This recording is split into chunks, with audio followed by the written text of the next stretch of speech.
Hey everyone, in today's video, I want to cover everything to do with Registered Education Savings Plans, which are RESPs. So today's video is your ultimate guide to RESPs. So if you are looking to open an RESPs and start investing, or you're just wanting to get more information about what is a Registered Education Savings Plan and what are all these grants and what can it do to help save your kids' education, then you got to check out today's video. Hey everyone, I really appreciate it. Hit that like button so you let me know to make more of these videos for you. Plus, I take a ton of time and research to make these videos for you. So please smash that like button. Anyways, let's get back with the video.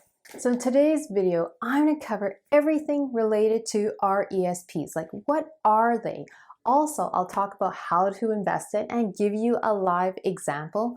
And most importantly, if your kids end up not going to school, what are the strategies for taking care of your RESPs if your kids don't go to school? And I'm going to reveal one of the best kept secrets in Canada for RESPs. So you got to check out today's video. So what is a Registered Education Savings Plan? It's essentially the government has given you an investment vehicle so that you can save your money in it every single year, and every contribution you make up to $2,500, they'll give you 20% of free moolah. So that works out to $500 of grants that they give you every single year if you put $2,500 annually into a Registered Education Savings Plan.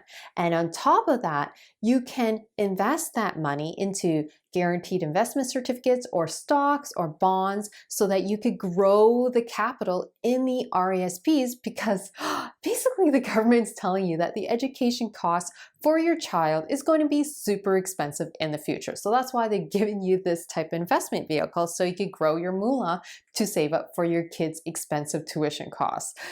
Now, the maximum lifetime contribution to an RESP is $50,000, and the maximum grant that the government will give you for putting in moolah into an RESP is $7,200.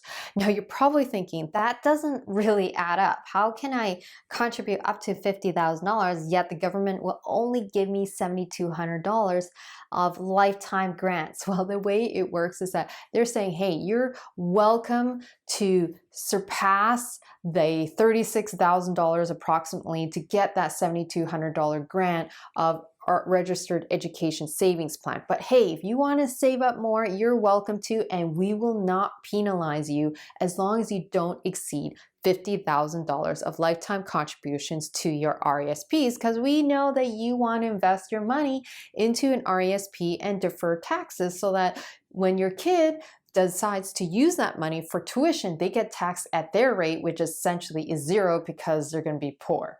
So that's all it's saying, is that the government is letting you contribute more as an investment vehicle. What are the benefits of a Registered Education Savings Plan? Now, I gave you lots of breadcrumbs earlier, but let me summarize it. First is like number one, you save on taxes. So essentially, you can use this as an investment vehicle, save money in it. The government gives you free moolah on top of it, like maximum $500 per year.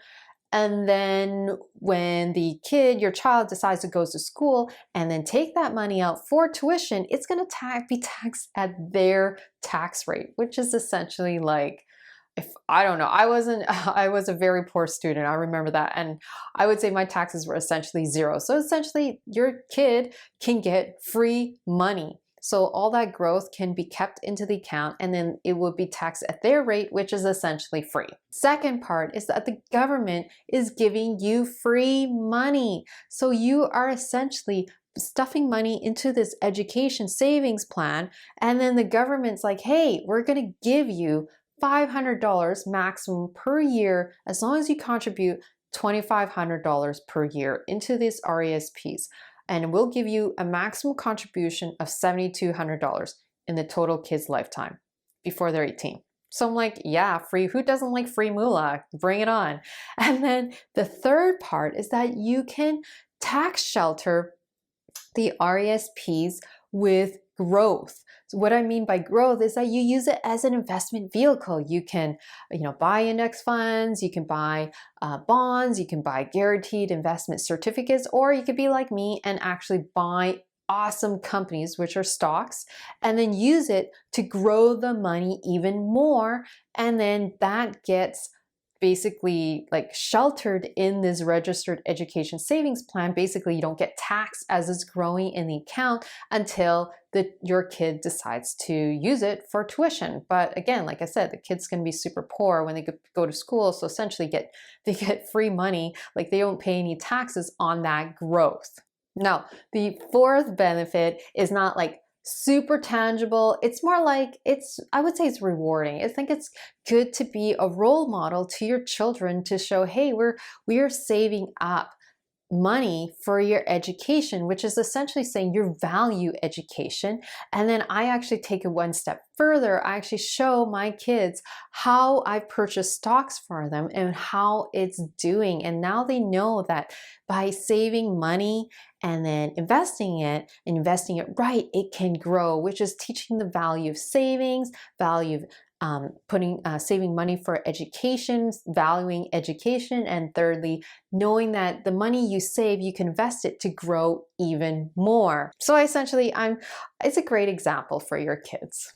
Now, what are the common types of accounts for a registered education savings plan? So you can actually open up a family account or individual account, which are the two that I'm going to cover today. So family account is like if you have multiple kids in the family and you don't want to, manage, several accounts, you can just essentially open up a family account for your family, like I did for my twins. And then what it does is that I just contribute money into the account, and then it could be used for one of the or both kids, one or the other or both kids. So I don't need to manage two accounts. Or you could open individual accounts for each of the kids. And the reason why you would do that is because your kids could be, say, for example, 10 years apart, 7 years apart, and there is unfortunately like a maximum period you can have an RESPs, which is 36 years. So essentially, if your kid has, one of your children is 10 years old and then you have a 2-year-old, probably want to open separate accounts, because then although it's a bit troublesome to manage two accounts, but at least it gives you the flexibility to have two different accounts with a longer time period. So then if you did a family account and then for whatever reason your child decides to delay going to schooling, then it just is a bit of a hassle. So it's recommended if your children are further apart in age to have individual accounts. Another plus side for having separate accounts is that you can actually transfer the RESPs to, say, someone else. While with a family account, the beneficiary has to be blood related within the family. And that doesn't mean like your nieces and nephews, unfortunately. And this is going to be actually very important a little bit later when I talk about what happens if your kids don't go to school. What do you do with these RESPs? Here I'm going to show you one of the easiest ways you can invest your RESPs, which you can essentially do through your bank. So you could do it through a self-directed brokerage account, which like it's quasi trade, or you could do it through your bank, which is what I'm going to show you today, is focusing the most easiest way, which is through your bank. So I've opened an RESP account through my bank, and then I've asked that I want to open a brokerage account with my RESP so that I can actually take control and invest it in awesome companies that grow in revenue year over year and are just amazing. So then essentially it grows my money for the kids. So what I do is that I go into my brokerage account and I pick a stock, which is like TD Bank, and it's a dividend paying boring stock, but it pays dividends and is super safe and secure. So I buy TD Bank stocks with the RESP. Of course, you may not be comfortable buying stocks, or you may not know how to choose what type of stocks to buy, and that's okay. You can actually go purchase a guaranteed investment certificate through your bank.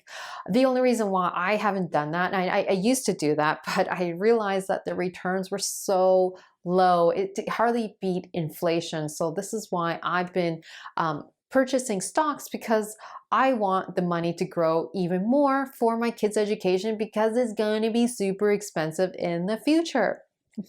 Now, what if your kids don't go to school, which can obviously happen because we don't know what the future lies. All we know is that education can be super expensive. So of course it makes sense to save money in your RESPs, but there's always a chance that your kids don't go to school. So one thing is that the RESPs do expire after 36 years. So 35 plus years after you open it, if your kid doesn't go to school, it can expire. And that means you have to close the account, and then you have to give the grants back to the government and get penalized for the growth that was used for those grants. So you got, for example, if you got $7,200 of grant money, which was free money, because you maximized your lifetime contributions to your RESPs, then you have to give those grants back, plus any growth, like you grew that $7,200 to $10,000. Well, that delta between $7,200 and $10,000, which is around $2,800, you're going to get penalized by 20% taxes. But I think that's reasonable, because you only had to pay 20%, so I think that's fine. Now, say you didn't want to do that, and you want to actually, not have to, I guess, close your account. The second way you could do it, which is one of the best kept secrets in all of Canada, is because a lot of people don't talk about this, a lot of people don't know about this, is that you can actually transfer your RESP funds into your RRSPs. Now, that's amazing that you can do that, only if you have enough contribution room in your RSPs. But likely you probably will, because you're probably going to wait until the very last minute, until your kid decides, hey, I'm not going to go to school, because they have 36 years to, like, from the time they're born to the time they decide they're could be 35 years old, and say, hey, cool, I'm not going to school. Then you could probably have a lot of unused RSP contributions. So you could transfer the investment vehicle from your RESP to your RRSP. Now, of course, you still have to pay back the grants to the government, which is their money, plus you get penalized on the growth of 20% for that growth on top of that free grant money that the government gave you. But what's amazing about that is that if you invested into, say, stocks, you could shelter the growth into your RSP and still let it grow, instead of collapsing that account and then getting taxed heavily if you had stocks in it in a non-registered account. So essentially I'm saying is you're transferring one investment vehicle to another and really sheltering the growth. Now, the other strategy you can do is that maybe you could convince your kid just go part-time school.